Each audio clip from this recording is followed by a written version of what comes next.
You step off the jet bridge, the cabin's recycled air still on your skin, and your watch says you've got 5 hours until the next boarding time. The terminal hums, trolleys squeaking, the coffee machine hissing, gate announcements skipping between languages. On the wall behind the arrivals desks, the departures board blinks a single line that matters: your flight number and its boarding time. And your stomach tightens because you're asking a single question. Can I get out, see the city, and be back in time? Talk to this moment like an experienced friend who's done this dozens of times. The first thing you do is check the absolute essentials at home or in the first minutes after you land. Passport page expiry, visa or transit visa rules for that country, and your connecting flight's terminal and boarding time. Open the airline app or the booking email and confirm the flight number and departure gate if displayed. If not, note the boarding time and terminal and treat gate information as changeable. Next, check whether your passport requires a visa to clear immigration. Even short exits turn into big delays if you're turned back at passport control. If you can, arrange these checks before you pick up your bags. If you have checked luggage, the decision is different. Leaving the secure zone with checked bags is impossible, so consider bi-level options. Either collect and store them, or skip leaving at all. Use the airport's official left luggage desk or a recognized locker provider. Take a photo of the claim receipt and label and make a quick note of operating hours. If you only have a carry-on, pack a small city kit that holds what you'll need on a short trip: wallet, passport, phone, charger, a light jacket, and any necessary medicines. Next, timing. Rule of thumb most experienced travelers use is this: allow at least 2 to 3 hours before your next boarding time to be back at the airport, through immigration and security, and at the gate. Why so generous? Because re-entering an international terminal is like rejoining a stage production mid-act. There are strict checkpoints, and the backstage doors aren't always open on cue. Think of your return process as a train that needs you at the station 30 minutes before departure. Miss that last check-in window, and the train leaves you behind. Different airports vary. Large hub airports may need 90 to 120 minutes. Small regional airports may need less, so check the airport's recommended minimum connection time online before you go. Now the practical travel options. Direct airport trains or express shuttles usually give the fastest return and are the cheapest reliable choice in many cities. Fares commonly run $5, $15 each way.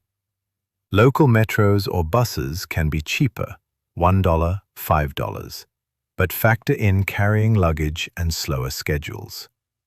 Taxis or ride-shares are convenient and door-to-door, but cost more.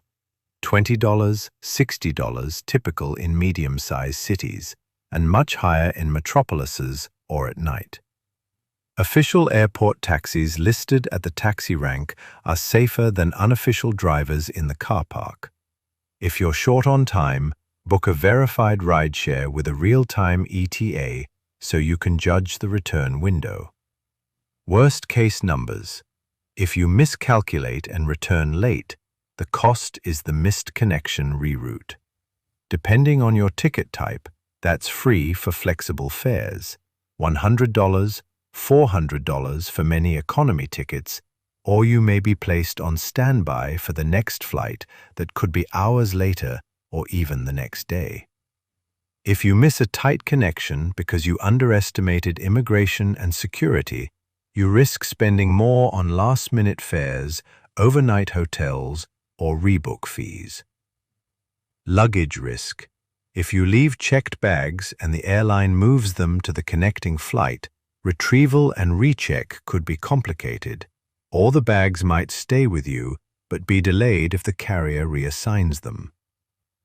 Cheapest, safest, practical approach.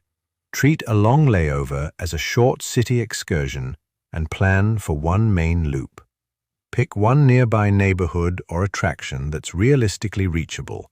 Book a round trip on a known transit route and physically mark the time you must leave to be back at the airport. For example, if the round-trip train takes 40 minutes and the attraction takes 90 minutes, you leave at the point that guarantees 2 hours buffer before boarding. Keep your phone charged and on airplane mode with data off unless you need maps. Download offline maps and the ride app you plan to use. Passport control and re-entry are the choke points most people miss. At many airports, simply being in the transit zone doesn't mean you can exit and come back to the same lane. You'll pass through immigration officials who may stamp you out and treat you as a regular arrival. Be ready. Have your boarding pass for the return flight on your phone, plus a printed backup, and show immigration the onward ticket time and proof of funds if asked. Bring any visas or e-visas printed or on your phone. If you need a transit visa that you didn't realize, you may be denied exit. That's the one hard stop you can't force past. Many useful links can be found in the description. A clear, everyday analogy helps. Think of the airport as a concert hall with two separate shows. If you leave the auditorium, you must go through security again and maybe even queue for a ticket check. Shows start and stop on strict schedules. Leaving between acts is great if you allow plenty of time to get back into your seat. That human-scale comparison explains why rules feel strict. They protect the plane's schedule and the safety checks that must happen for every passenger. Hidden fees and misleading offers to watch for. The luggage storage racks in many terminals are run by third parties and charge hefty per-item daily rates, typically $8, $20 for a few hours, and $20, $40 per day, and some add a same-day retrieval surcharge. Another common scam is booking sites or airline pages that display a low fare and then add a service or airport handling fee later during checkout. When an airline offers an airport tour or transit experience, read the fine print. Some of those services use a commercial partner who charges for the bus and a mandatory guide fee. How to refuse. Always ask for a written price or a printed receipt before you hand over cash. If someone is pushing an upsell at the counter, say, "No thanks, I'll arrange transport myself," and walk away to the official information desk. A specific example I see often: left luggage kiosks showing a flat rate for 24 hours can add a per-item surcharge if your bag is oversized or if you pick it up outside advertised hours. Refuse the upgrade by asking for the official counter price and, if necessary, move to the staffed desk. Many airports have an official left luggage office with fixed rates and an online booking option. Use that instead of the glossy, privately branded kiosks when possible. Safety and comfort tips. Carry a small lock and a luggage tag with your phone number. Keep valuables on your person. Use registered taxis or the official ride app.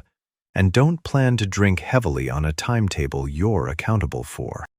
If you're jet-lagged, consider a short airport nap or an airport hotel for a slice of rest rather than a rushed city run. Finally, the best checklist to take with you right now? Confirm visa/transit rules and passport validity. Check the next flight's boarding time and terminal. Set 2 alarms. Decide on carry versus left luggage and photograph the receipt.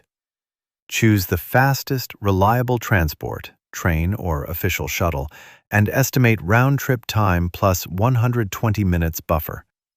Keep documents ready and return to the airport with time to spare. If you follow those steps, you'll cut the real risk of missing your flight while still getting a meaningful taste of the place you landed. If this helped, please subscribe and like. I post practical, low-stress travel tips every week.